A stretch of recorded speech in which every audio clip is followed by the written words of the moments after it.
तिरियाहट राजा भोज की बात। दारा नगरी का राजा भोज बहुत ही बड़ा दयालु व धर्मात्मा राजा था।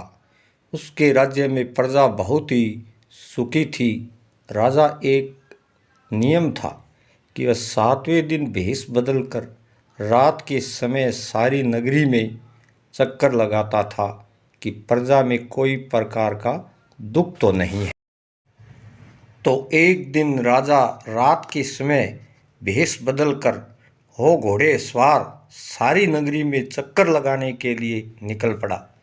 जब राजा चक्कर लगा रहा था तो अचानक एक घर से बुढ़िया की रोने की आवाज़ सुनाई दी। राजा ने घोड़ा रोका और उतरकर उस घर में गया और बुढ़िया से पूछा कि हे माता, आप आधी रात को क्यों रो रही हो? क्या दुख है आपको? भेष बदलते हुए राजा को बुढ़िया ने नहीं पहचाना और बोली, मेरी कोई दुख नहीं है। तो राजा बोला, तो रो क्यों रही है माता, कारण तो बताओ। तो बुढ़िया बोली कि हमारा राजा बहुत दयालु है, बड़ा ही धर्मात्मा है। आज से 7वें दिन राजा पत्थर का होगा। तो भेष बदला हुआ राजा बोला, क्यों होगा राजा पत्थर का? हे माता, कारण तो बताओ। तो बुढ़िया बोली कि राजा की रानी हट से राजा को नहान कराने के लिए ले जाएगी। जैसे ही राजा नहान करने के लिए नदी में उतरेगा तो पत्थर का हो जाएगा। बुढ़िया की बात सुनकर राजा अपने महल आ गया और सुबह होते ही रानी बोली, सब नहान करने के लिए जा रहे हैं, चलो हम भी नहान करने के लिए जाएंगे। रानी ने हट पकड़ लिया और राजा से बार बार कहने लगी, राजा एक दिन नटा, 2 दिन नटा, लेकिन रानी ने अपना हट नहीं छोड़ा। तब बड़े प्रेम से राजा ने रानी को समझाया, लेकिन रानी तो अपने हट पर अड़ी हुई थी। राजा बोला, हे रानी, जैसे ही मैं नहान करने नदी में उतरूंगा तो मैं पत्थर का हो जाऊंगा। लेकिन रानी नहीं मानी और कहने लगी कि एक बार नहीं 9 बार हो जाओ, लेकिन नहान करने तो जाना ही पड़ेगा। अंत में राजा ने हार मानकर रानी के साथ नहान करने के लिए निकल पड़ा। तीर्थ स्थल पहुंचा तो रानी ने तो एक ही रट लगा रखी थी कि करो राजा नहान। तो राजा ने फिर कहा कि हे रानी, मैं पत्थर का हो जाऊंगा। लेकिन रानी ने एक नहीं मानी, अपनी जिद पर अड़ी रही। अंत में राजा बहुत दुखी हुआ और मन में सोच विचार करने लगा। अचानक ही भगवान की ऐसी कृपा हुई कि उसी नदी के किनारे एक बकरी और एक बकरा।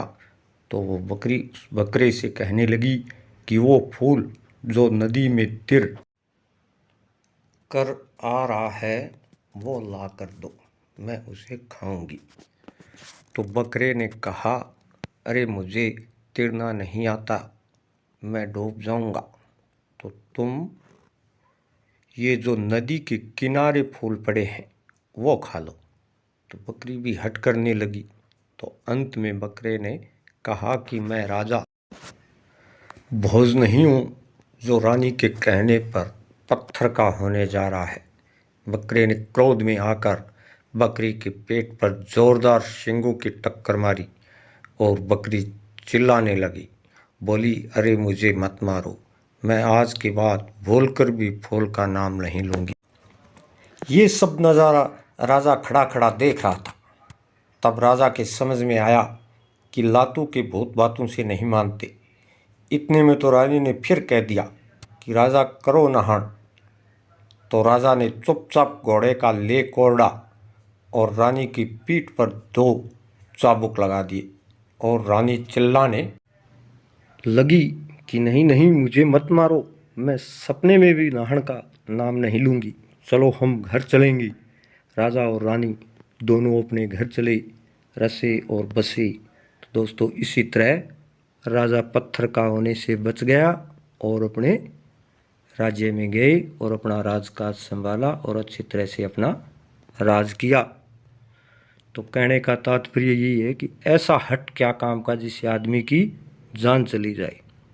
अति कोई भी चीज़ की हो, अति का परिणाम बुरा ही होता है।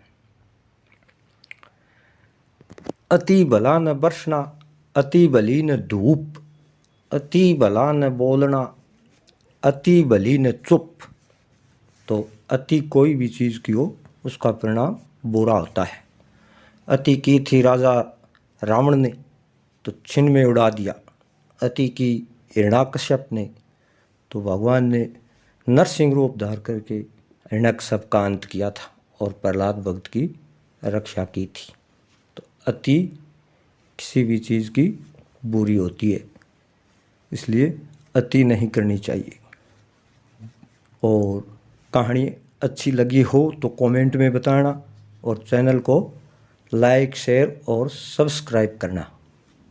धन्यवाद। जय हिंद, जय भारत, जय गौ माता।